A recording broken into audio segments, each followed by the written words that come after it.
எனக்கு எந்த ஒரு கோட்பாடே கிடையாது. நான் இங்கே தான் வளர்ந்து இங்கே தான் இப்படி தான் இருப்பேன், இப்படி தான் சாப்பிடுவேன். என்னால் வயசான ஹோட்டலையும் சாப்பிட முடியும், கையேந்து போன சாப்பிட முடியும். என்னால் பட்னியாகவும் இருக்க முடியும். அந்த பட்னிக்கு பேர் பாஸ்டிங் கூட வச்சுப்பேன் நான். அதுக்கு நம்ம போட்டுக்கிற ஒரு கோட்பாடு தானே.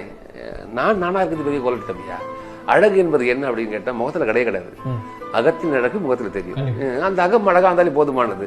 எதிர்பார்ப்புகள் ஏமாற்றத்தை உருவாக்கிடும். எதிர்பார்க்காத நடந்தா சந்தோஷம், நடக்கலையே நாளைக்கு நடக்க போகுது, அவ்வளவுதான். தேடலை மட்டும்தான் வாழ்க்கையில் பெருசாக வச்சிருக்கும். இன்னைக்கு நான் ஒரு விஷயம் பண்ண போற விஷயம் நடக்கல, நாளைக்கு நடக்கும். நாளைக்கு நடக்கல, அடுத்த நாள் நடக்கும். அடுத்த நாள் நடக்கல, அடுத்த வாரம் நடக்கும். அவ்வளவுதான். வேற என்ன ஆயிட போகுது? உயிர் எப்போ போகும் தெரியுமா உனக்கு? தெரியாது. உயிர் எப்போ பிறந்தும் தெரியாது, எப்போ போகும் தெரியாது. அந்த இடப்பட்ட காலத்தை வாழ்க்கையே வாழ்றோம். எந்த வீட்டில் பிறக்க போற நீ முடிவு பண்ணியா? இல்லையே. எந்த ஊர்ல பிறக்க போற முடிவு பண்ணியா? இல்லையே. பிறக்கணும் முடிவு பண்ணிட்டோம், பிறந்துட்டோம். சாவணும் ஆகணும்னு சொல்லுவோம். எப்போது செத்துப்போம், பரவாயில்ல பார்த்துக்கலாம். அது இருக்கிற காலகட்டத்தில் வாழ்ற வாழ்க்கை பெரிய வாழ்க்கை. அப்போ அந்த வாழ்க்கையை வாழ்வோமே, ஏன் வாழ மாட்டோம்? சந்தோஷமா வாழ்ந்தாலே போதும்.